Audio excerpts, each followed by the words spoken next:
You're listening to the Patriot Nation Podcast.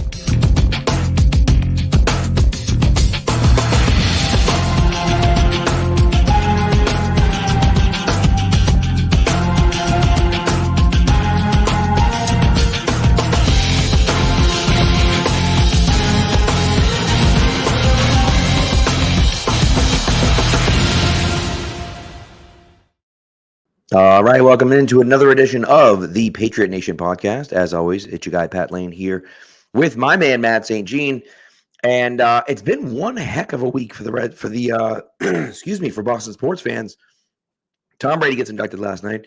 The Boston Celtics are up 3-0 in the NBA Finals. I don't know what's going on with my voice here. Are up 3-0 in the NBA Finals, and the Red Sox are like back to 500, I guess. I don't know. Who cares? But they're always, hey, that's cool.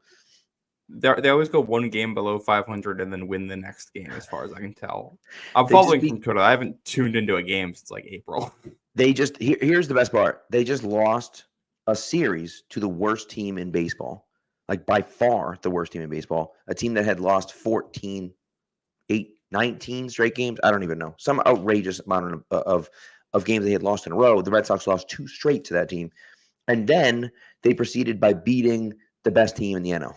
So, who knows? But no one really cares about the Red Sox. Anyways. Well, nobody knows what they're doing because, there's no Red Sox fans at Fenway Park.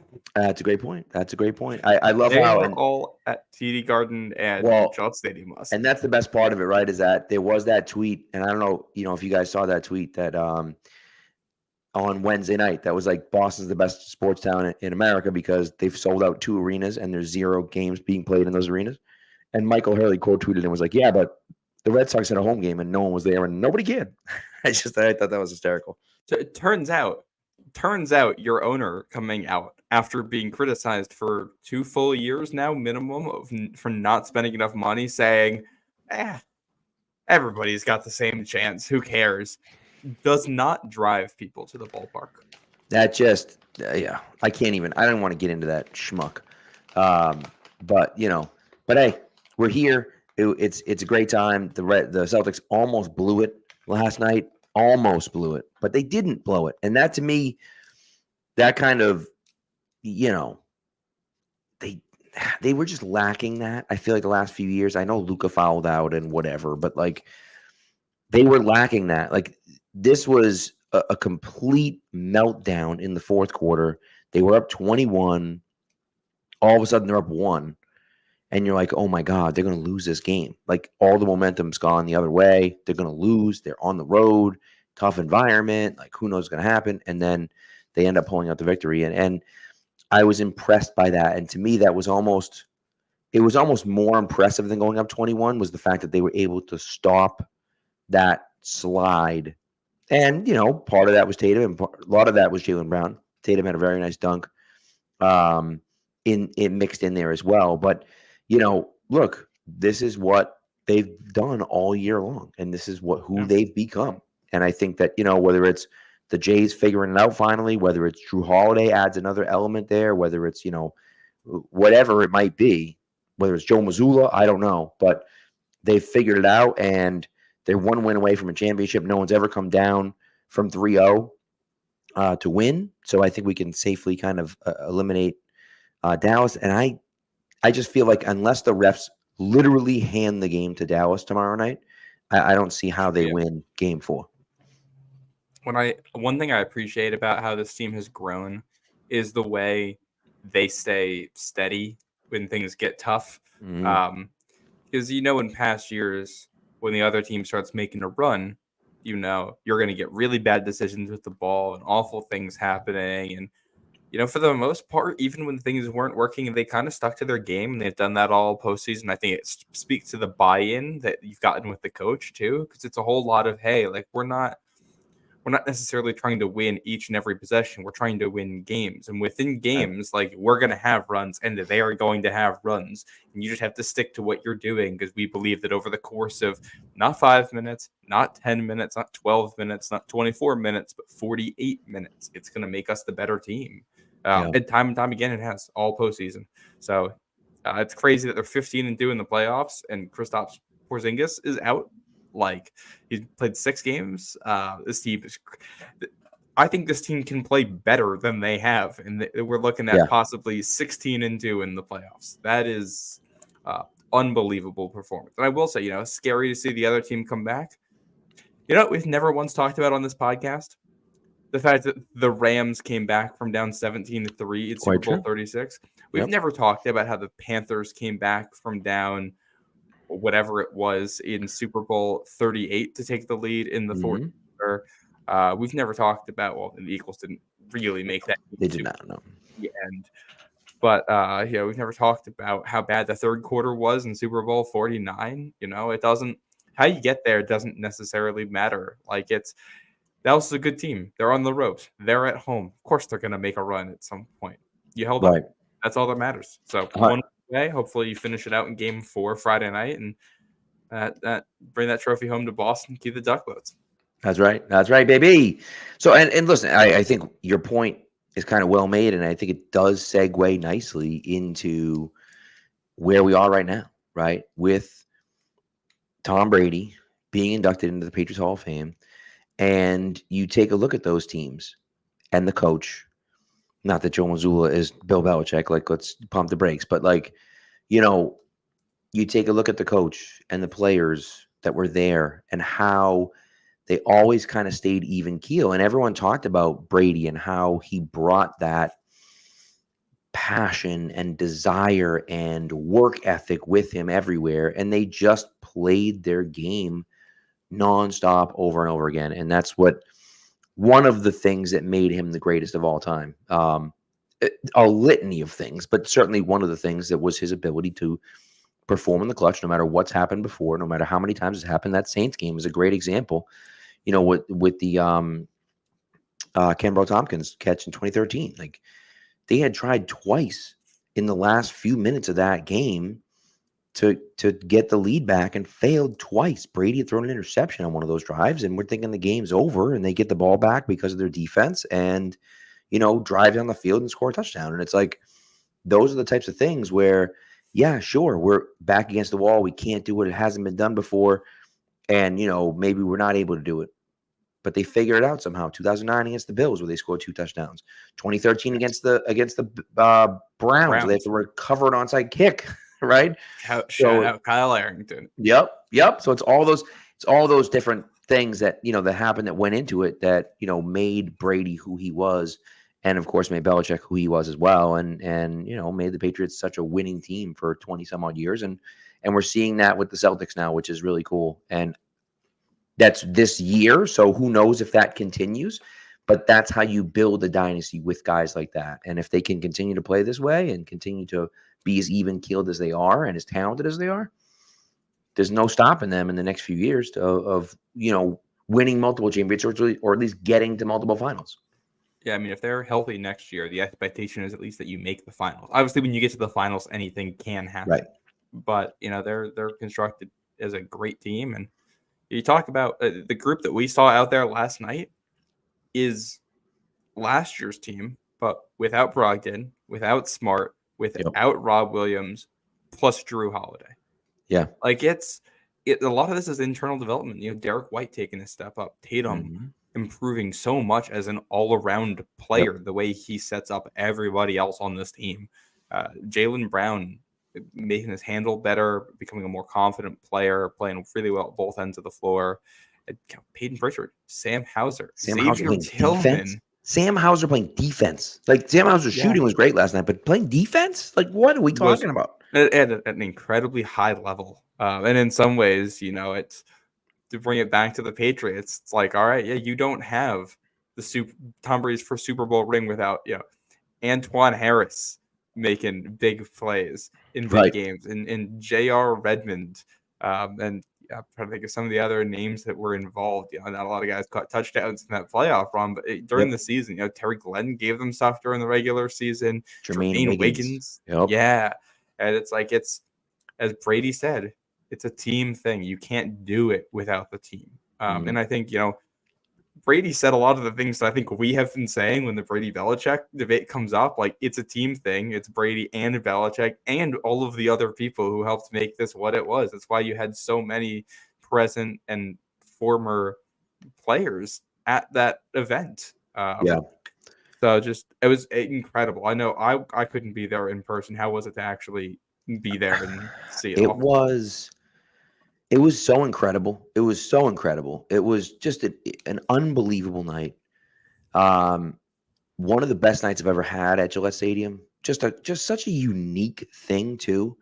I almost don't like, so much happened. I don't even know where to start, right? Like, do you start with, Brady and Belichick? Do you start with, Bill Burr? Do you start with Jay-Z there live performing public service announcement and Tom Brady walking out to it? And, all of those different things. And the Crafts just did such a great job of doing it. But there were so many moments. And I think one of the things that resonated with me was something that Bledsoe said to Brady. Not that he's the worst backup quarterback in NFL history, but that, he could have been an asshole and the fans would have been in the stands, right? He won 6 Super Bowls. He took them to 9. Like, we owe Tom Brady our happiness, right? And of course, it wasn't just him, as you mentioned, but like, he's Tom Brady's the GOAT, right? So we would have shown out for him. But he was like the 100 or more former teammates are here because of you, the guy, not you, the football player, because of you, the teammate, and the person that you are. And I think that really resonated with me. And you hear that with Tom when he's talking about it, and he's in his speech is shouting out the kitchen staff and the trainers and the equipment people and the people doing the laundry, and when he had personal relationships with each one of those people, and you hear about the time that he spent with those people, that he wasn't asking for limelight. He was just there building relationships, and how every time he met a new teammate, he'd introduce him. Hey, I'm Tom. How's it going? Like, we freaking know who you are, dude. But that's the point, is that he wanted to be one of the guys, right? And he went out of his way to do that. And they went home and then said, hey, Mom, I think Edelman was like, hey, Mom, Tom Brady knows who I am, but that's kind of the whole point. That's what he's trying to do. And I think he did a really good job of that.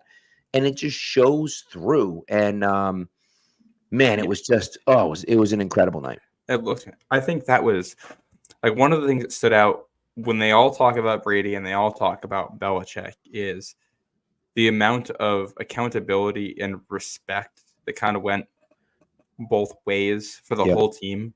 If you're an undrafted free agent showing up to a team that already has 3 Super Bowl trophies with this quarterback, right, and he's the one introducing himself to you, that makes you want to go run through a brick wall for this. Like, obviously you wanted to make the team, but that's going to take it to another level. And also the fact that this guy's a team captain, he did his homework. I'm sure Brady at some point before that is probably researching all of the undrafted free agents that they've signed, looking up pictures so he can recognize them when he sees them in the hallway, looking up fun facts about all of them. Undoubtedly, for at least some of the guys on offense, probably watching at least some highlights, some tape in there to get an idea of who this guy is and how they win and what they can bring to the team. And it's like, if that's what the leader is doing, if that's what the guy who's at the top, who, if he stopped working and rested on his laurels, nobody would care, and he could probably still coast to being the greatest quarterback of all time. If that's what he's doing, that's a challenge to every single other person in that locker room to take their game to that level. And like, they talked about the Saturday night meetings where it's basically Brady, the coach. And it's like, first he bring in the offensive line and tell them, this is the mistake you made, this is the mistake you made, this is the one you made. Right. And then he's doing it to the receivers as an accountability thing. And it sounds like, Bill did versions of that with the defense as well. And we talked about the Patriot way for a while, and I feel like what the Patriot way really is incredible attention to detail when you play football because of the amount of effort you put in, so you just make less mistakes than your opponents. You're going to avoid the dumb things that lose you football games more than your opponents. There's no better way to do that than having a elite defensive head coach who has that attention to detail with one unit, and essentially a quarterback / offensive coordinator who has that respect and attention to detail with the other unit. Like, it's you lose that, and it's understandable how things went the way they did, which is a testament to how amazing Tom Brady is, the person and the player. Yeah, and Belichick pointed that out, right? And he said, in his speech, I thought Belichick had a fantastic speech, and It was there's some awesome. fan things that I think I obviously want to talk about, but when he mentioned the fact that it's the plays that Tom Brady didn't make that almost are his best plays, right? The fact that he didn't make bad mistakes, that he didn't turn the ball over in big situations, Mhm. that he checked out of a play when he knew it wasn't going to work, that he, decided to throw the ball away instead of trying to force it into triple coverage, that he not turning the ball over and giving them an opportunity to win the game. That gets overlooked from time to time, right? Brett Favre was a guy that made a ton of mistakes, was a gunslinger, and threw it all over the place and threw a ton of interceptions. And he gets lauded for that because he threw a lot of touchdown passes. He was And it's like, entertaining. well, it was super entertaining, but like he only won one Super Bowl, right? And it's like part of the reason he only won one Super Bowl is because he made those mistakes. And Brady Well, knew that's that he had to literally limit those. they could have won a Super Bowl in 2009, and he's Mhm. in field goal range, throwing the ball across his body over the middle of the field, gets picked off, and the Saints end up winning that NFC Right. Championship game. Like Yep. it's literally that. Same thing happened in But 07. yep, Stupid Packers. If we had played the Packers, we would have killed them in 07. And instead we played the yep, Giants. yep. Well, and I think they I had totally lost my train of thought and where I was going to go with that. But yeah, I remember now. Bill was talking about how he also loved the way Brady would bounce back because nobody's going to be Yeah, perfect. Football's of hard. course. You're Right. going to have bad moments, and he talked about how in 01 they knew they needed to go to one quarter, and they went to Brady. He didn't have his best game against the Rams, but they knew they needed to go to one, so they committed to it. And the next game, Brady went out and had at that point the best game of his career. Yep. And that was something you saw from him time and time again. I can't, off the top of my head, I can't really think of a single time he had bad games back to back. No, not that I can remember. Maybe 2019, if we want to talk about that and how rough things were at points that season. But Yeah. even then, I don't think he really had bad games back to back. That crazy level of consistency that he brought and the way he elevated every human being around him, incredible. Yeah. Well, yeah, I agree. So, by the way, Thad, James, Ray, Matt, Nagan, hello. Thanks for Love coming it. through. And Nagan says, 2007 is maybe the worst way to end a season, obviously, the worst loss in the history of sports. But 17 years removed, right? And I think what we can finally do, and it hurts like hell still. But I think what we can finally do is appreciate the greatness of that season and how incredible they were that year and how they changed the way that football was played that year. And I just think that, it was something special. It's something that we haven't seen since. I know Manning, broke that record with Denver a few years later in 2013. But I don't care. Like that to me, that's the gold standard of offense. That was the most unbelievable offense I've ever seen. And, obviously for them to lose like that is terrible, but like I think I'm finally getting to the point where I can like appreciate what they did that year and just not think about the Super Bowl, Yeah, and I think you could see that when Randy gets up there and gets introduced and he gets that long-standing ovation. Yeah. And it was he played what, 3.5 years in New England is what it Two and a ended half. up amounting to. 2.5 He gets traded. because he got traded in 2010. Yeah, so So 7, 8. Oh 2007. yeah, hello. Yep. Yeah, If I could count, we that'd be good. all mentally discard that 08 year, so I Yeah, get right. it. Right. Yeah. But he played 3.5 years in New England. That's less than a rookie contract. Right. And to come in and get that ovation, I feel for him because I know he was a guy who early in his career and late in his career bounced around the league a little bit. I think was trying to find where exactly he was home in the league. And to come back for an event that isn't even for you and get that reception must have been incredible for him. Yeah, you know what? And I think I was chatting about this last night with my dad on the way home. The thing about him, and of course, it didn't end particularly well here. And it really didn't kind of end well at a lot of places with Randy. And I think he's regretted that at times. And as other guys have too. The same thing happened with Ty Law when he left here, right? But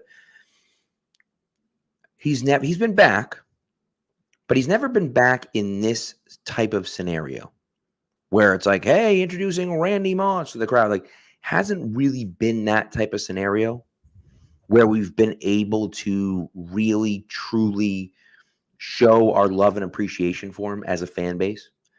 And so last night is one of those types of things where, where we were able to do that. And I think that he was a little overwhelmed because he wasn't expecting it, right? He wasn't expecting it. And I think we just, it was a real moment. It was a real moment for us to say thank you to him, for what he did and the amazing, play that he gave us for 3.5 years. And that's, it's one of those hard things that, like, it's tough. It sucks that he retires without a ring, and we'll always have those question marks and everything. But, like, blame the Ravens for that too in 2012 because he Right. almost could have had one then too. It was with the Niners, a right? yard away.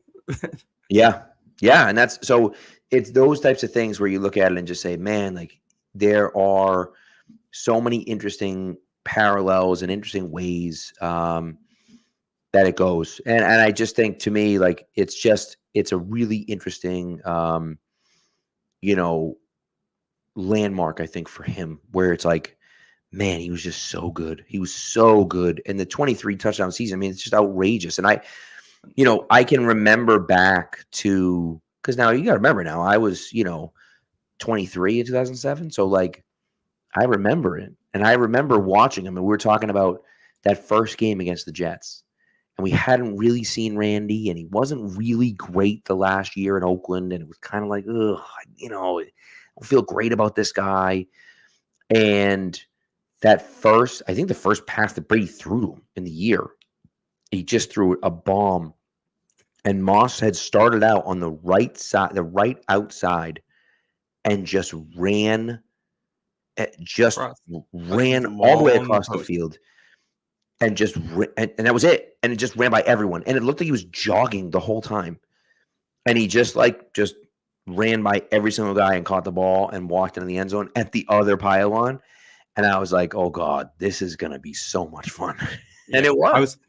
I was rewatching that game the other day because I wanted to experience it again. And it's funny because he did catch passes before then, and they're all like underneath. I think there's one that's like a slant he took for like 20 yards at one point, but it's very much like a slow burn. Like, I think he gets I don't think he gets a catch on the first drive. I think he gets like one on the second drive. There's a drive later where he gets like 2 or 3 catches in it. And it's like, okay, I'm starting to see how this looks. And then they bring that one out.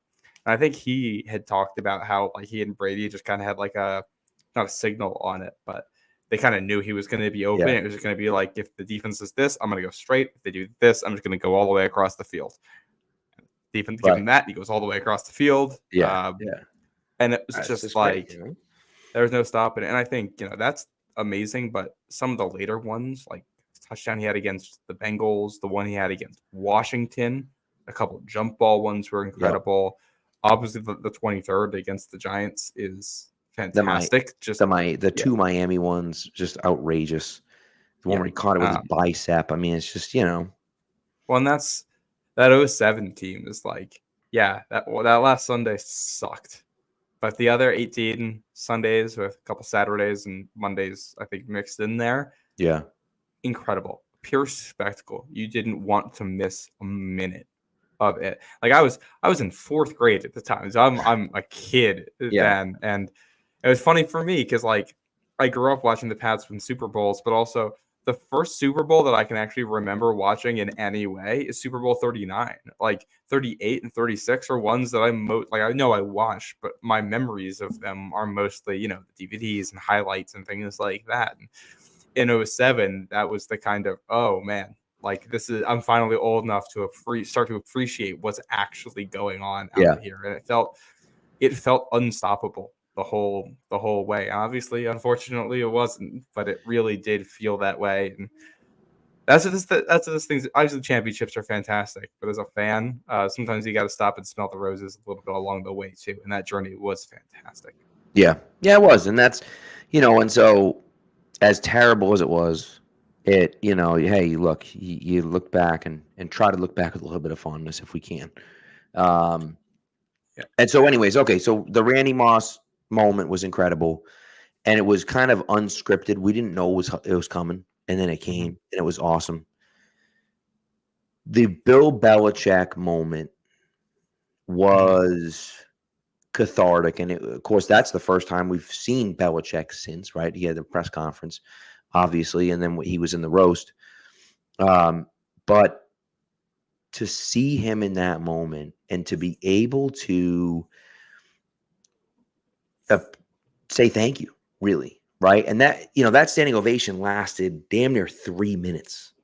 And it was well deserved, and it could have gone on for another 20 minutes if we're being honest, right? But Yeah. Bill tried to silence the crowd multiple times, and we weren't having it. We just weren't having it. He had to hear it from us. He had to know from us, and we gave him that loud standing ovation because he deserves it. And look, there's a lot of people, myself included, that thought it was time to move on for Bill Belichick. Okay, and I stand by that take. That doesn't mean he's not the greatest coach in the history of the NFL. He might be the greatest coach in the history of all sports, right? And so, just because, okay, fine, maybe it was time for us to move on. Like, hello, he's still the best ever. And so, of course, we're going to love and appreciate him no matter what. And that's one of those things where people are like, oh, you're all hypocrites. And this is like, no. Don't get it twisted here. Like, no one's sitting here saying that it wasn't Bill Belichick and that Bill had nothing to do with it and Tom was just along for it. There are people saying that, obviously. But, like, anyone with a brain is saying, like, he's the greatest coach of all time, but it might have been time to move on, right? Yeah. He deserved that ovation. He got it. It was fantastic. It was great. It was great about it was that, like, Tom stood up and was giving him the ovation. Then Tom sat down, and then people were still going. And Tom was like, well, okay. He stood back up and started cheering for him again. It was just great. It was really, really awesome. And Bill deserved it. And his speech was fantastic, I thought. Was great. And I was impressed by it. Not that I didn't know that he had it in him, but, like, for a guy that doesn't love to talk a lot, he really went into a lot of detail and talked about a lot of different things and spoke from the heart, I thought. And it was great. And it was great to see him there. And it was kind of great to see him back on stage. Didn't mention Gerard Mayo. I think that was intentional. And look, it might have been personal, maybe. But to me, I think if he mentions Gerard Mayo in his speech, that becomes more of a story than that detracts from the story because he mentions Gerard Mayo. To me, you have to try to make something out of it to say, oh, we didn't mention Gerard Mayo. What does that mean? Like, no. Let's not play that game. It's about Tom Brady. It's not about, the new coach of the Patriots.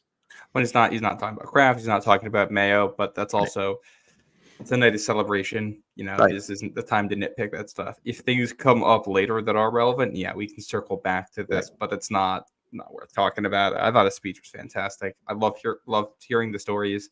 The Pebble Beach one, I think he's told that one good. Before, but so funny. And very characteristic of who Belichick and Brady both were. I would love to know what they were saying to each other on stage when they were both up there just talking to one another, because they had, of anybody that came up to talk to Brady, they had the longest kind of one-on-one exchange both before and after the speech. I was like, man, we need to get some lip readers in here to figure out what's being said. But yeah, no, that was fantastic. Loved hearing him speak. I could listen to Bill talk about football and the Patriots and Tom Brady for hours on end. I do want to go back just a tiny bit on that. By the way, he's on his crusade about Rodney Harrison, and I couldn't love it more. He is like going to bitch about it until Rodney Harrison's in the Hall of Fame. And I love it so much because Rodney deserves to be in there. He's a top 5 safety of all time, deserves to be in the Hall of Fame and isn't. And Belichick had every single opportunity he's had a chance to speak publicly. He mentions Rodney Harrison and how he should be in the Hall of Fame. And it's going to happen at some point. It hasn't happened yet. But, like, God damn it, Bill Belichick's not going to give up until it happens. And I'm very excited about it. And I think he'll be the guy to give the speech in Canton.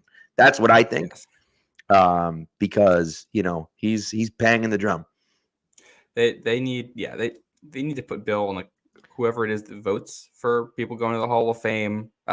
they should have him doing all pro votes and all kinds of stuff like that. Because he has an incredible eye for the game. But I love that he's banging that drum for Rodney. I wonder you said you wanted to go Rodney. back. Oh, go ahead. I will. I wonder if once he's done banging the drum for Rodney, when Rodney gets in, if he's going to turn his attention elsewhere. The name that immediately comes to my mind is Matthew Slater. If he's going to start banging that drum. So, we'll see. I did want to go back for a second to the people who introduced Bill Belichick. Because, first of all, just as a broad strokes thing, having a lot of the players involved to do some of the segue things was a lot of fun. And they seemed to all enjoy it a lot. And they were all hamming it up, which I loved and I thought was a great way to include them. But it was hard to see Dion and Troy up there without David Patton. That stood out to me as somebody who, really should have been up there. RIP David Patton, because he would have been perfect for something like that and was instrumental in so many of those runs. So one of those voices I wish we heard, and I think it's crazy. Tom Brady was in the league for so long, like. David Patton isn't his only former teammate who has passed on. Like there are others as a result of just life happening and Brady's career going so long that things happen. I mean, there were others who also could have been there in celebration too. So I just wanted to give Patton and all the other former Patriots a shout out there.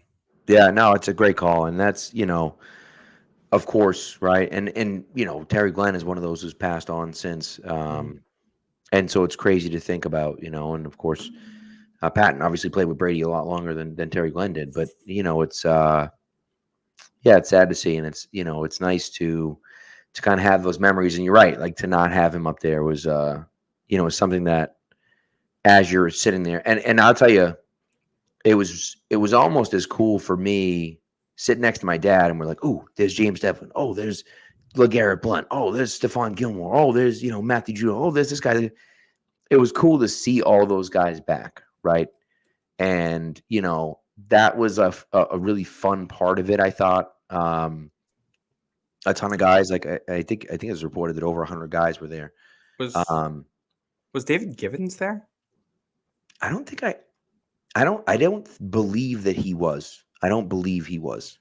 That's a name that he was a Patriots playoff legend. The guy, he caught a touchdown pass in 7 straight playoff games, 8 straight playoff games, something like that from 2003 to 2005.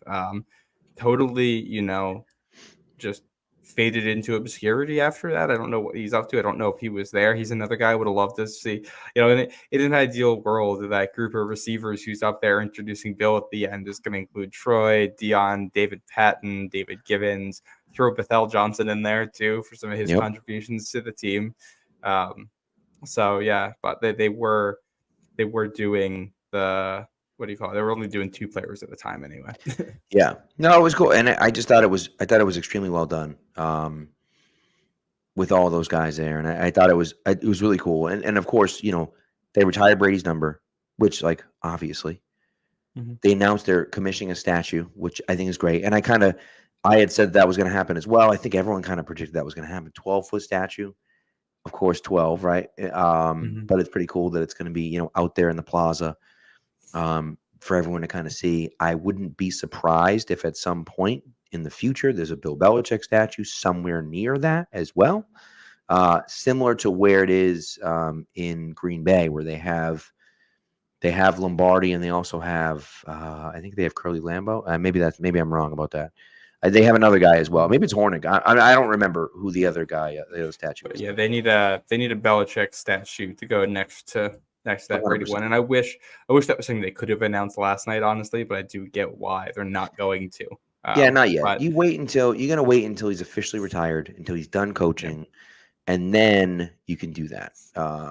And so maybe it was Bart Starr. I honestly don't know. I was there last year, or no, 2 years ago. I don't remember who the second guy was, but either way, there'll be a Belichick statue, you would think, at least.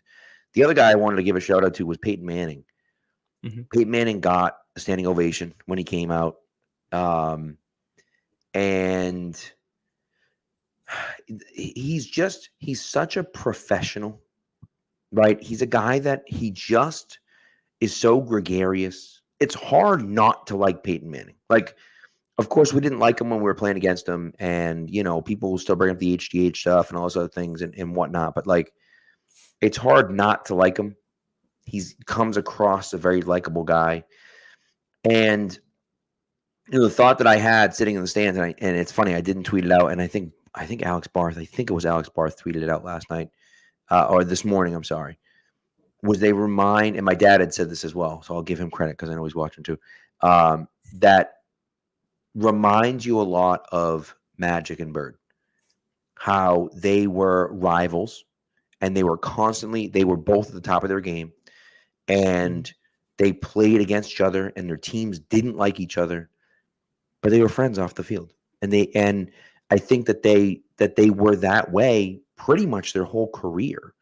And it's rare to see guys have as good of a relationship as him and Manning have. And so I thought that was really cool.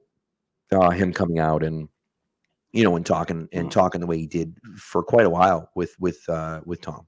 I like the mutual respect there. I would love to learn more about their 08, 09 adventure with some high school wide receivers in middle of nowhere Tennessee.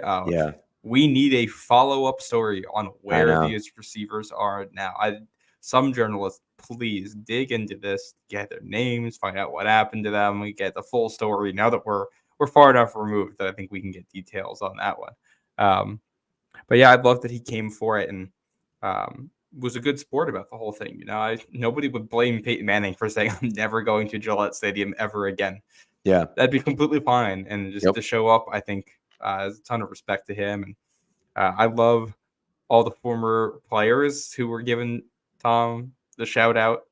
People who beat him, people who lost to him, all those big rivals. And Jason Taylor being in that, I liked. Shout out to them for doing it. Shout out to the Patriots for putting that together. Genius move, because there is nothing 60,000 Boston fans love doing more than booing Eli Manning. Like that. It was so good. It's been 17 years, and we're like, that is still something. Never get over it. Put A-Rod up there. Put Eli Manning up there. So those good. are two of the top 5 most and Mahomes faces. Yeah, but I think Eli and A-Rod, those two, if you put up a picture of either one of those people at any Boston sporting event, you're going to get incredible amounts of boost. Getting them both was really funny, but great finger on the pulse of what the fans want there. 100%. And Charles Woodson, it's great with Charles Woodson where, of course, he's a Michigan guy and played with them and so on and so forth. And that was really cool. And then for him to say, wasn't a damn fumble and take a sip of the wine was great. Like that's, a perfect way to end it. And, when he brought out the wine, I thought that was going to be Drew Bledsoe's wine for a second. I thought it was about to be a joke about him too. I know. Yeah. A little Drew shout out, but and he's another guy, man, that's so gregarious and outgoing and so incredibly well-spoken. That's a guy that could easily be in media if he wanted to be. He doesn't need to be because he makes enough money selling wine and probably doesn't need to be in the limelight, but he's a guy that certainly could be if he wanted to be, I think. So anyways, I thought that stuff was all pretty interesting to me. So, just a great night, an awesome night, incredibly well done by the Crafts. And just seeing it, being a part of it, I think was so cool. Like just being there and seeing it all. I really, really enjoyed it. And again, to me, that's what I was saying to someone before the game, because we tailgated and so before the event, we tailgated and stuff. And I was like, this is the whole reason. Like if you're a season ticket holder, this is what you're doing, right? This is the whole point, right? Like, what are you doing if you're not here, right? So, and Dad asked if there was food there. There was just a regular food. We were just in the stands. I think if you were sitting down below, maybe there was food for you, but we were not on the stage, or we were not on the floor. We were in. That was not invited as a guest by the Crafts, which is kind of shocking. It was a big shock. So yes, two more things. So James pointed out Edelman cussing, which was hysterical. And then Brady saying, he paid him $10,000 to mention him by name, which was hysterical. And then Edelman following it up with a tweet saying, I would have paid him $20,000 to mention games with names, which is incredible. Yeah. And which, then, by the way, the last episode of Matt Light is his. Oh, I gotta watch that one. Yeah. And then lastly, for me, what I thought was really cool, and there were a good amount of current Patriots that were there. Every single Patriots rookie was there. Yeah. And not only were they there, they were wearing their jersey, which I thought was pretty cool. Like it's a little corny, but I thought it was pretty cool. They were all there. They stayed for the whole thing. It's like, hey, this is how it was done. This is what happened, right? Yeah. Learn something, right? See what he did, see what they did, and try to emulate those things that these guys did for so long. And I just thought it was great. And in some of in Brady's speech, he talked about how hard football is and how that really builds character, and you do it because it's difficult, not because it's easy, but because it's hard. And that stuff I thought was great. And so those are the things that I love to see. And these guys are sitting there doing that. And I thought it was great. Just good old fashioned indoctrination. Love it. Yep. Exactly. My first thought after that was no pressure, Drake. Yeah, right. Of course. Yeah. Oh my Lord. Yeah. And it's funny because these are the shoes you're still trying to fill. This is the job, is to somehow live up to that standard, which no one ever will, but it's the goal. And it's a phenomenal experience for Drake May to get to see Brady talk about all of that stuff and experience what that stadium can be like. It's the first time those rookies have been at Gillette Stadium with a crowd too, getting to experience what Boston fans are like. They'll get a little taste at training camp and then obviously into the season, but this is their first real experience with that, which is great for them. And yeah, I think I even saw some of the undrafted free agents were there too. I think I saw Charles Turner was there, the undrafted center. So just incredible opportunity for them to soak in some of that stuff, and hopefully a little bit of that greatness rubs off on this next group. I think the only thing I was possibly disappointed in was that when they did that group of receivers up on stage, I wish Dion was up there too, so they could have gotten really from him or Troy, somebody who was there from the beginning, so they could have overlapped the entire era instead of starting with 07 and on. I think I wish they could have gotten some of those early years too, but I get it. There's only so much room up there, only so many microphones. Well, and that's hard, right? It's just difficult to include everyone, right? Because you have to include Gronk, you have to include Jules. There were the top four for touchdowns. And I think that was kind of the thought process. I wouldn't have minded having Dion or Troy up there over Wes, but then again, they had Dion and Troy up on the center stage as opposed to that stage. So they were involved. But I think it was a good event for Wes too. Somebody who has butted heads, we'll say, with the New England Patriots since leaving. Good point. He's a guy where if he turned down being at this event, I don't think anybody would have been super shocked by it, given the way some things have gone. The fact that he's willing to come back, I think, says a lot. Matt Patricia was there. That's a guy who, with how things have gone, has every reason to not show up, and he came. I think says a lot about the respect that they have for Brady and for the organization. For all the, so we'll say, issues, the drama around the crafts, they really do protect their own. Like, if you are a Patriot, you are a Patriot, and you are part of the family. And I don't know how many teams could have done something like what we saw at Gillette last night. Yeah, I agree with you. So we got to get into an ad break, but before we do, I just think, just to kind of put a bow on this, there were so many good years. There were so many great years, right? And you talk about, Brady was the starting quarterback for 18 years and made it to 9 Super Bowls. Made it to, what did they say, 13 AFC Championship games. Won the division 17 out of 18 years as a starting quarterback. Just man, like, And the one year they didn't win the division, it was a tiebreaker that they lost right. on. It's not Yes. like they've And finished with so, the same record as the division correct. winner. When Tom Brady was a starting quarterback, with Tom Brady as a starting quarterback, they never, as a matter of fact, even when Castle was a starting quarterback for that matter, from the year 2001 until the year 2019, they never finished below, they finished with the best record in the AFC East. Maybe Tied tied with with the it. best record in the AFC East, but they finished with the best record in the AFC East, which is insane to think about. That type of run that they went on. So, And of they course, got a ton of great times, but it was great. It was really nice to relive all that.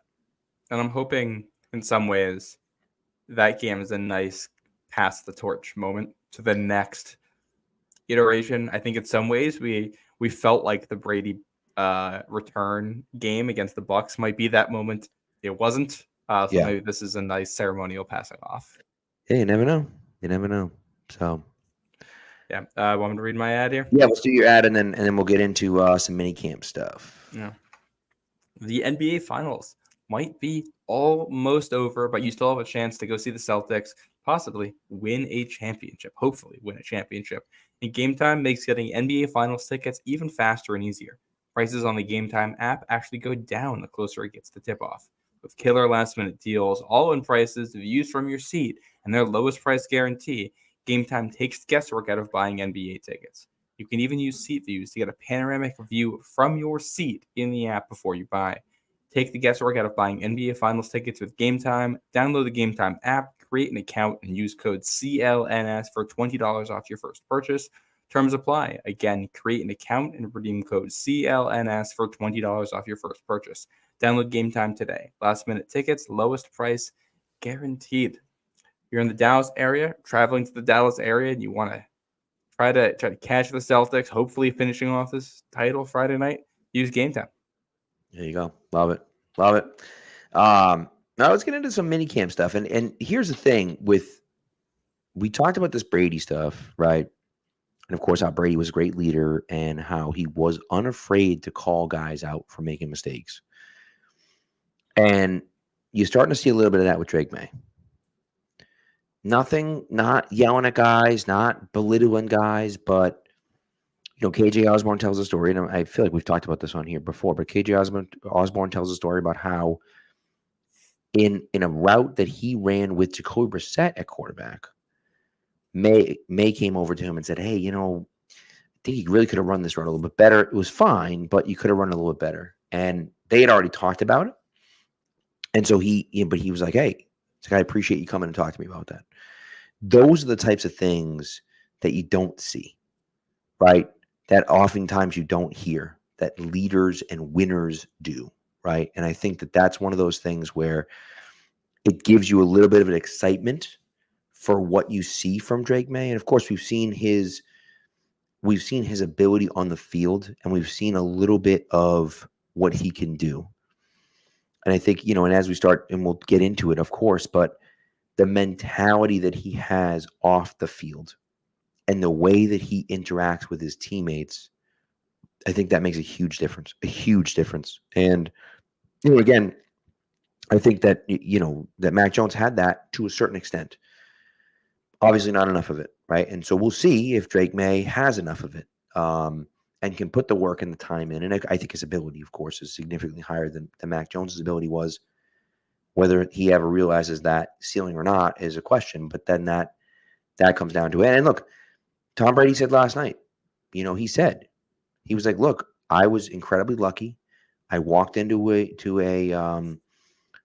quarterback room with Drew Bledsoe, and I had a ton of really good coaches with Charlie Weiss and a lot of other offensive assistants that were there.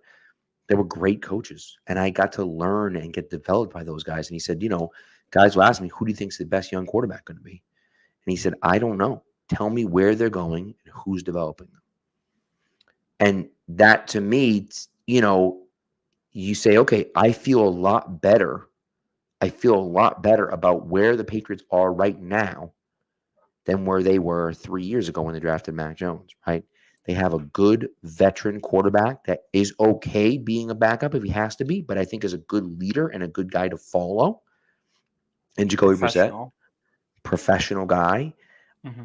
AVP, I think, is a very good offensive coordinator. He's a smart guy. He, of course, played quarterback in the NFL.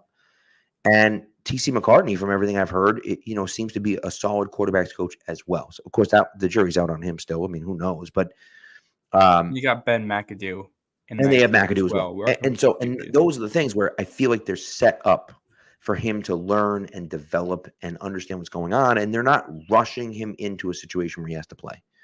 And they weren't necessarily doing that with Mac Jones either. He beat Cam Newton out.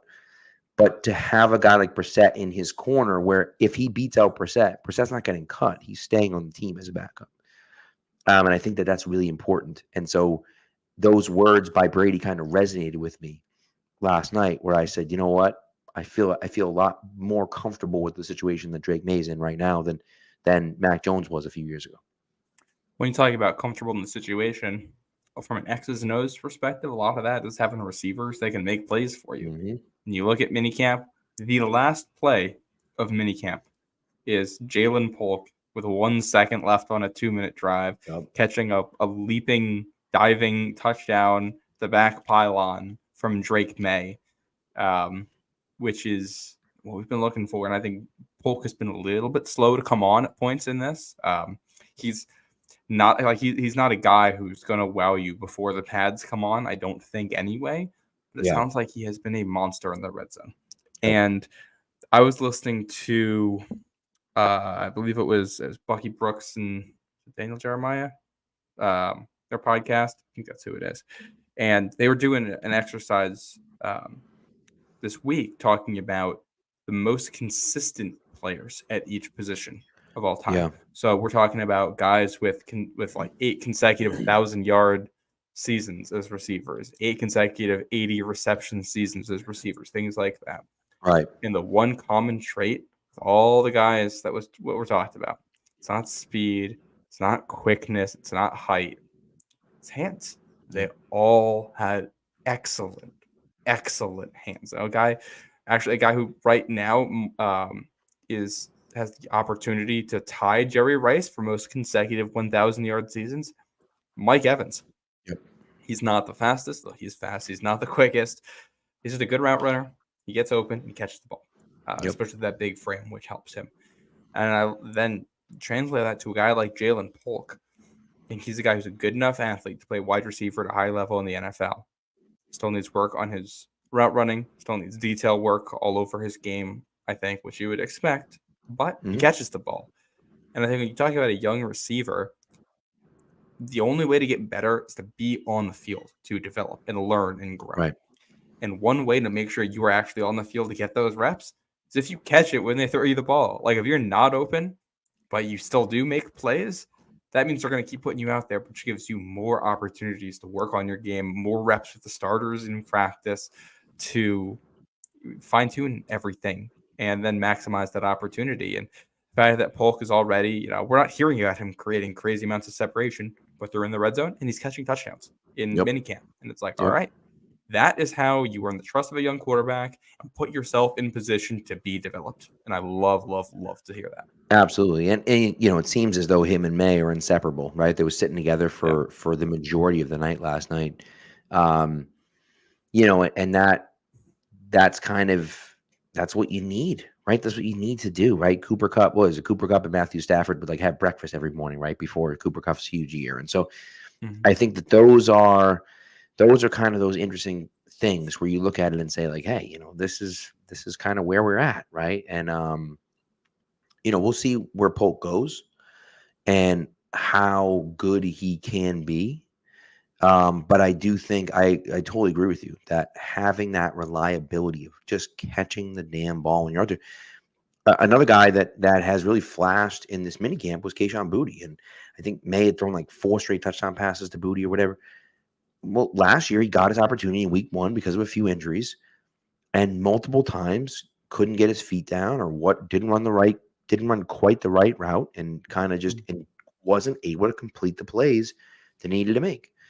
And he gets buried on the depth chart as other guys come in and out and doesn't really separate himself. If he makes those catches, there's a chance that he sticks around, right? And so You have to take advantage of the opportunities. When you're a young player, you have to take advantage of the opportunities that you get. He didn't, and maybe Paul can once he gets in there. Yeah, and being on the field is huge. Mhm. Guess who was not on the field at minicamp on Wednesday? Tyquan Thornton. Yep. We don't know why he wasn't there. Presumably injured. Javon Baker, he's out there, but he's rehabbing something. He and Marcellus Dial, neither one is involved. Which is it's early, so I'm not too worried about those guys. But you got to be on the field to be developed. And Kayshon Boutte is a guy where it's all right, if he can give you anything, that the 6th wide receiver spot, even the 5th wide receiver spot, wide open right now. If Boutte can turn into something, I think that would be awesome. I think there's a chance that if he turns into something and ends up on the 53-man roster, he may be suspended and not on the 53-man roster. Quite true. Yeah, quite true. But that's a bridge that we cross when we get there. If he's an asset for you, if he matures, if he can do it, because all of his issues are still going back to college. This isn't new things he was doing in the NFL, at least. Correct. So, if he can give you anything, that is a plus from what you expected from him after what you got his rookie year. And I'm excited to see these guys start to play with pads. Obviously it's great to see them produce. You're also seeing their names next to Azizi Hearn and the names escape me. Mikey, what's his last name? Mikey Victor. Big body corner they brought in. And it's all right, these are undrafted guys and they are supposed to be better than them, but they're making plays, which is what you would like. And the other guy who's been flashing, whose name I just keep seeing, is Jaheim Bell, which I'm not shocked at. I still don't understand how he fell to the 7th round. He's a really good athlete, can be used in a ton of ways, good with the ball in space, can stretch defenses with his speed from the slot. I wouldn't be shocked if he's tight end 2 week 1. I was never as high on Austin Hooper as others were anyway. Yeah, I kind of feel the same way about Hooper. Yeah, which, by the way, can I throw a little stat in here? Yeah, We're talking tight end. I don't know if you'd seen me tweet this earlier, but so I was on the Athletics football show today. They had Ollie Connolly on, who's a British football journalist, very big numbers guy. And they did a whole AFC East thing, which worth listening to, especially if you want to hear a more negative perception on where the Patriots are this year. Ollie brings up a lot of points that I think are worth listening to. I don't necessarily agree, but worth listening to. A great episode going around the division. They talk about the Patriots last year and how they brought in Mike Gesicki, and the idea was to be a 2 tight end team. The Patriots were 32nd in the NFL in expected points added out of 2 tight end personnel. They were minus 75 expected points on the season. The next worst team, the New York Jets, at minus 27. That is how much worse they were at the next team. This is supposed to be what they were going to major in. This is supposed to be the big part of their offense. They've been trying to do the 2 tight end thing since the Jonnu Smith year in 2021 too, and they haven't gotten it to work out. I don't know if that's going to change this year. I don't know if it's going to be great. You have to improve that number. You got to be better there. 100%. It just, golly. I mean, it's so bad. Real bad. And that's including Pharaoh Brown taking that 75-yard touchdown or whatever against the Jets. Right. And that's, man, those are the types of things that you just can't have. You need more when you get those guys out there. And here's what I'll tell you, and I don't know this for sure, but I would venture to guess that Jaheim Bell and his Florida State teammate, Johnny Wilson, both dropped so significantly because teams didn't know what to do with them. They didn't know, what are you? Are you a tight end? Are you a fullback? Are you, what position do you play, right? And Johnny Wilson's kind of the same way, where it's well, you're 6'8" or 6'7". Great. But you're not super fast. So you're kind of you're kind of like a wide receiver, but you're kind of like a tight end, but you're not really strong enough to play tight end. It's like if I were playing Madden, right? Johnny Wilson's a guy I would draft in the 6th round and switch him to tight end.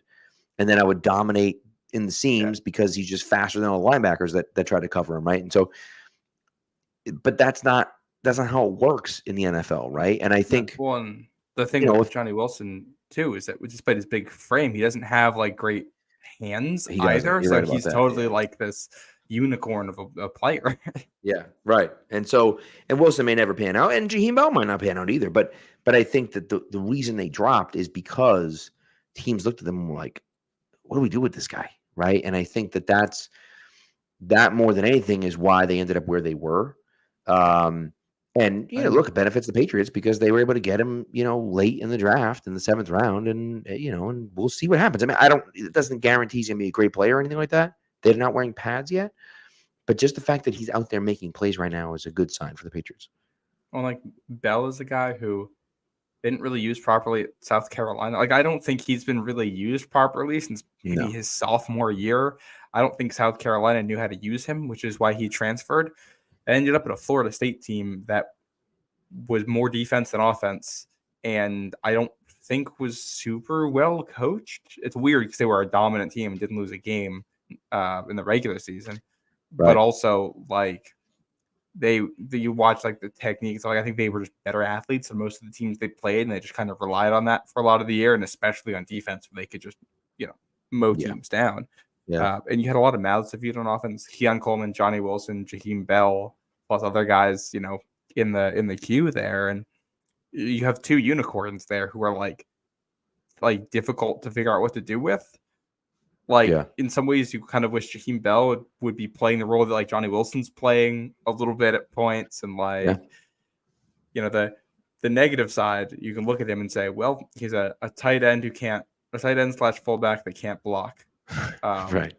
And we just don't have a role for him. But he's really fast and he's a good athlete. So I think in the modern NFL, there's a space for him on a roster. I don't think he's ever your starting tight end. I don't think he's ever a guy who would be a good enough blocker to do that. No. But I think he's a guy who can block when schemed into it. And he's not Debo. He's not like maybe Kyle Juszczyk might be a better example of a guy who's like just like a good athlete. And like when he's the 4th or 5th best option on the field, he can really, help you out and create some mismatches. Well, and that's kind of the idea, right? Is that he's never going to be a number 1 target, but as an ancillary piece, as a guy that's kind of like a little bit of a gadget guy, I love it. So, so we'll see. 7th round. Right. And so minicamp's over.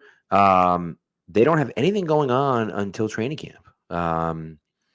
Which of course is about a month away.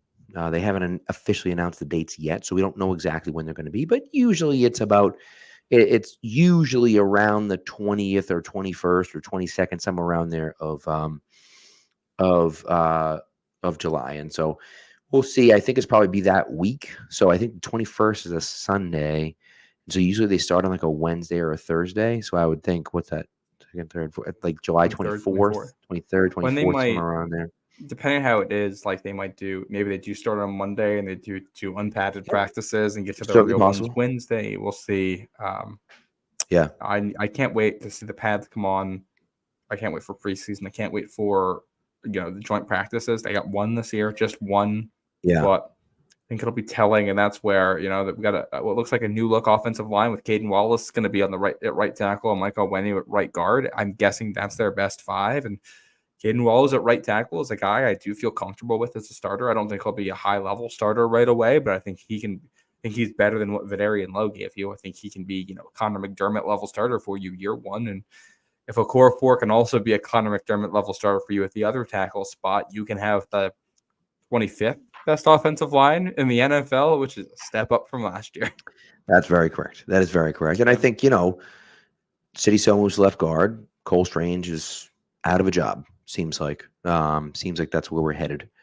Well, if he's not out there, and if he gets healthy, hopefully, the ideal outcome here is that you get to camp, Cole Strange is back, and he looks like a starter. And we can throw months of worrying about this out the window, because then City So can go back to the right side on when he kicks out to right tackle. Caden Wallace goes back to backup swing tackle, or however they want to use him, and you have your backup configuration set for if Strange does go out. But yeah, that's brutal injury for Strange, and the longer we go without updates, the more it just doesn't anxious it doesn't look good.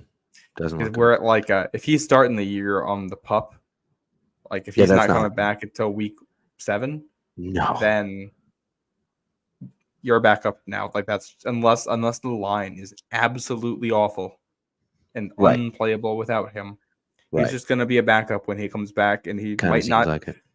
But it'll take a time to like get up to full strength. Like there's a world where Cole Strange is not fully healthy to play football until 2025. Like that's the tough part with stuff like this. And that was something we talked about last year. Like he is a rookie. He got thrown in with bad coaching. He looked good at points, but was up and down. And then he apparently got hurt during camp last year, was trying to play through it, struggling, and then gets hurt and might not really be himself and fully healthy. If he gets no training camp, then he's not going to be fully himself for football ability for the whole season. So you're not going to get like 100% Cole Strange until 2025, and at that point his job might be gone, and you're shipping him out for a day 3 pick somewhere. So hopefully it goes another way because he seems like a good dude, and if he can be an asset, I want him in New England, but that's the way the sport goes. It's tough business. Yeah, kind of. Yeah, it's not great. So, all right, we got one more ad to do, and then there's a little new contract that we have to talk about that we'll get into quickly, and then we'll get you guys out of here. So, PrizePicks is America's #1 fantasy sports app with more than 5 million members. It is the most fun and exciting way to get in on the action while you watch your favorite sports and players. You just pick more or less on 2 or more player stats for a shot to win up to 100 times your cash. With PrizePicks, you can turn $10 into $1,000 in a single game watching your favorite sports this summer. You can make a PrizePicks lineup in as little as 60 seconds. You just need to pick more or less on 2 to 6 players, stat projections, and you're locked in. Now, the NBA Finals are almost over, but there's always actions on PrizePicks, and this is the perfect time to try out something new. You can try out esports this month because for every Wednesday and Saturday in June, if your lineup doesn't win, you'll get your entry fee back. You can choose from Counter-Strike 2, Call of Duty, League of Legends, and more. Now, this week, I'm going all NBA this week. I'm going Jason Tatum over 25 points and Kyrie Irving over 25 points again. Sneaky one right there for you.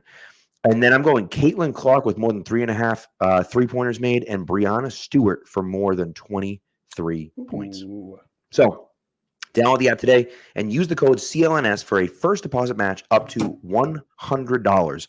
That's PrizePicks. If you download the app today, use the promo code CLNS and they will match your first deposit up to $100. PrizePicks. Pick more, pick less. It's that easy. All right, so last bit on the agenda, Trevor Lawrence, the #1 pick from 2021, got paid. Wow. A lot of money. A lot of money. I honestly don't know if he's worth it yet. I don't. But if you wanted to keep him around, you kind of didn't have a choice. Well, it's a tough situation because he's played, what is it, 3 years as a starter now? And his first year as a starter, he's got Urban Meyer as his head coach. And then last year, just an insane number of drops and errors around him and plays that went the worst possible way, and a receiving core that I don't think really fit his strengths anyway or really fit one another. A lot of overlap with all the guys they had. So it was a really weird room. I'm not upset with it. Like it's $200 million guaranteed, which is 4th among all quarterbacks right now, which sounds crazy, but this is how the quarterback market works. It's like he's over Lamar Jackson now. He's over Jalen Hurts. He's over Jared Goff, Kyler Murray, Josh Allen, Mahomes, even Deshaun Watson still at the top of that leaderboard. Yep. But when you look at the average value as the percentage of the cap, he's 10th in the NFL, according to Spotrac. Spotrac? I don't know how you say that. Spotrac, I don't really know. Yeah. Trevor Lawrence is probably about the 10th best quarterback in the NFL. And when you also add in the fact that other quarterbacks will get paid and that it will slide down that leaderboard, I think it is probably completely fair market value for him. He's not a bad quarterback. he is somewhere between like the 15th best and the 8th best at this point, depending on how you want to read things and how you want to project him into the future. But he's still young. I think he hasn't played his best football yet. He's at a market value thing. I think this is just something you have to do if you're Jacksonville. Right. And that's what it comes down to, right? And so, and Dad points out, that there are 8 QBs making more money than Patrick Mahomes. And he's right about that. It's kind of crazy. They signed him to that massive contract, and everyone was like, oh my God, that's an insane amount of money. And it was an insane amount of money. He counts for under $40 million against the cap this year, which is a little bit of a discount. Now, in the next 3 years, he counts for $66, $68, and $64 million, respectively, over the next 3 years against the cap. That's a whole crap ton of money, right? They're definitely going to do some finagling to move that around. You would around. think they would kind of have to do some finagling, right? But either way, when you look at the contract that he signed, right, a 10-year, $450 million contract, that's an average of $45 million a year. Trevor Lawrence just got paid $10 million more per year than Patrick Mahomes. The Mahomes contract is a steal. Like, and it's certainty is kind of what you get out of that if you're both the team and Mahomes. And here's 100%. The other thing.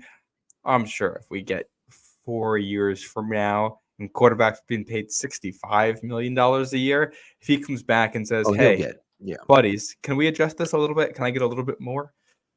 I don't think they're going to play hardball with him too much at that point. I think they'll give him what he wants. And they'll rip it up and restructure if they need to. And I believe at a certain point, there's like not really any restructure kind of anything. I feel like. The thing with Mahomes is that because his contract is so long, what they can do is just take future money, give it to him now as part of signing bonus, and then it becomes like prorated. So they the course of the deal, and they can spread it out. So because that deal has so much time left on it, they have a couple of years of wiggle room to play around with signing bonuses and kick things down the road if they want to. His contract runs out in 2031, so like they got some time. They got some time to figure it out. So By the way, speaking of contracts, the other thing we forgot to mention from Minicamp, Devon Godchaux not participating as seemingly a contract thing. It hasn't been said, but Gerard Mayo said without saying that it's a contract thing. I'm not sure I get. Godchaux's got an $11.5 million cap hit this year, making quite a bit of money for himself as a defense. He's a good player, but I wonder if what he's looking for is an extension. I wonder if he's looking for another year tacked onto this to stay in New England and get some certainty out of it. Which I can certainly see, right? Matthew Judon's he's in a the good same player. position. He'll have to take a little bit less money than I think he's getting right now. Maybe not, but like I think you would think. Yeah, you would think. Yeah, but I think they're talking about Ramondre extension coming up. I have to think they're going to extend Judon. I still think that's got to be coming, and I will see what they do with Godchaux. But I wonder if they do that. The other possibility that I saw brought up was that he might be concerned he's going to be a cap casualty in camp. If he gets outplayed by somebody, they're just going to cut him at the end of August, and he's going to have to go find a new team because he is worth a lot of money. And I wonder if he's looking for some roster guarantees, some kinds of extra money to which I don't blame him insurance. Either something to make it harder to cut him, or some extra money up front. So if he gets cut, it isn't as big of a deal when he has to go look elsewhere for. Which makes sense. Which definitely makes sense. Actually, matter of fact, as I was walking, so my parents had gotten there early. My wife dropped me and my sister off. On Route 1, and so we were walking down Route 1, and I'm walking by the McDonald's on Route 1 across the street from the stadium, and who's walking up with like a big cardboard box in his hands? Matthew Judon is walking the other side. I'm like, is that Matthew Judon? I'm like, yeah, sure it is. I'm like, I don't know what the hell he's doing walking Route 1, but here he was. And I'm like, Matthew, I'm like, good luck this season. And I said to him, like, that contract's coming. It's coming. We're going to get you that extension. So he's like, appreciate it, or something like that. He didn't really respond, but way, he hey, thanks, whatever. So he has to get paid. You've paid all these other guys. You have to pay Judon. He's been a good soldier. He's here. He's at minicamp. He's got the face of the franchise the last few years. And he says all the right things. He wants to be a leader. He's trying to be a leader. To me, it's like, why are you paying all these other guys if you're not going to pay him? So I hope they do the right thing with him. I think that they will. Another guy that I saw that was there last night, and I mentioned his name, was Stephon Gilmore. If you don't love what's going on in camp with your outside corners, might not be a bad guy to give a call to and see if he will be willing to come back on a short money deal for 1 or 2 years. I think that would make a ton of sense if you don't love. Now, listen, if you feel like Alex Austin and Isaiah Bolden and those guys have taken a step forward, Marco and you Wilson. feel like right, and they can actually be like contributing players on the outside. Okay, I'm okay with letting the young guys eat. I got no problem with that. But if you're concerned about their progression and you don't think one of those 3 guys can make an impact on the outside, and even Marcus Jones I'll throw in there, although I think he's a slot corner, I'll even throw in him, and maybe John Jones is that guy, and we don't have to worry about it. But if you don't see one of those guys be in that kind of third corner, that depth corner, and you're really worried about it, I wouldn't hate to see them throw some money at Stephon Gilmore. No, I'd love to know what they think of what they're seeing in practice from those guys. I think that'd be really interesting because it's Alex Austin showed some stuff last year, and as things stand, you'd be asking him to be your 4th corner, which I think is fine. You can totally get by with that. The issue is that all 3 of the guys ahead of him are guys who have missed time with various injuries. 2 of the guys ahead of him missed most of last season with the same injury. Right. And Jonathan Jones has not been known for his health in his NFL career. Great player, but he's missed time. So whoever's 4th, 5th corner, you're going to play in this defense anyway because guys are going to get rotated. But the other name I don't think we've talked about, Sean Wade. First of all, he's still around, right? I think. I don't know. Pretty sure he's still. I think he's one of the vets who isn't there. I'm guessing. Yeah. Yeah, let's go with it. Yeah, let's say he is. I'm checking their roster right now to double check it. Yeah, Sean Wade's still around. He was not bad for them when he played last year. He was serviceable.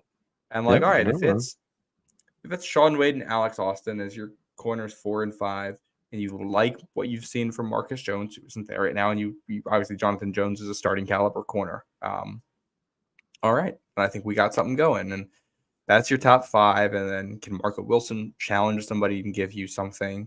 Can Isaiah Bolden challenge somebody and give you something? Can any of those undrafted guys, Azizi Hearn, whose name has been heard a lot here. The other guy whose name I forgot earlier, and I'm forgetting again right now, who Jalen Polk, I think, beat for a touchdown at one point. The bigger guy, Mikey Victor. Yes. Any of those guys, if they can challenge for a spot, this is a defensive team where if you're an undrafted free agent, you're going to have chances to make a team. So, I'm not opposed to bringing Stephon Gilmore, especially as kind of a vet mentor for Gonzalez. I think the 2 of those guys would go well together. I think if you bring in Stephon Gilmore, that means one of Jonathan Jones or Marcus Jones is a rotational player for you. It's not going to be Jonathan Jones. So, I would like it from a football perspective. I'm not sure. I think Justin Simmons is the one that probably makes more football sense for them this year, as long as they like the depth at corner and what they're seeing. Yeah, I agree. I do agree with you. So, we'll see. See how it goes. I bet Gilmore's looking for a contender he can land with too. I would assume that he probably is. That to me makes the most sense. But I wonder if a place like Philly, although they just drafted 2 guys who are probably going to get a ton of playing time for them. Good point. A team that would make sense maybe is Detroit with Terrion Arnold there. They could probably use a little help at the outside corner right now. I don't know. We'll see. That'll be a saga to watch. I'll be rooting for him. See wherever he ends up going. Yeah. So that says Gilmore to San Fran. I think San Fran. I don't think he'd be a fit in what they want to do defensively, to be honest. Although I'm not 100% sure. Yeah. I suppose you're not necessarily wrong. So But they might also they fired the defensive coordinator for a reason last year. So, but they fired him because he wanted to be aggressive and play a lot of man defense, and I think they want to go back to more regular like zones and stuff like that. So I don't know if he's the guy they want for that, which I think would be a silly reason to pass on him. I think if you can get a guy like that and make him work, you do it. But right. Yeah. So all right. Well, I think that's what we got, man. I think that's all we got. Mm-hmm. Anything else you want to add before we go? I don't think so. No. Okay. If the Celtics do win Friday night, enjoy your celebrations and be responsible. Yes. Don't do anything stupid. Yes. Or not. Yeah. So no, it's that's all I got. Right. I mean, listen, I think that I think that it's an exciting time. It's an exciting time for the Celtics. And so we'll see. And I don't know if they're going to win game 4, but I kind of just feel like I almost wonder if Dallas is even going to show up for game 4. So I feel like, the Celtics obviously take that huge lead in the third. And I feel like Dallas coming all the way back and then losing anyways is almost more of a gut punch than if they had lost by 25 or 30. You got points from Luka. Not a bad Kyrie game. Pretty good Kyrie Porzingis.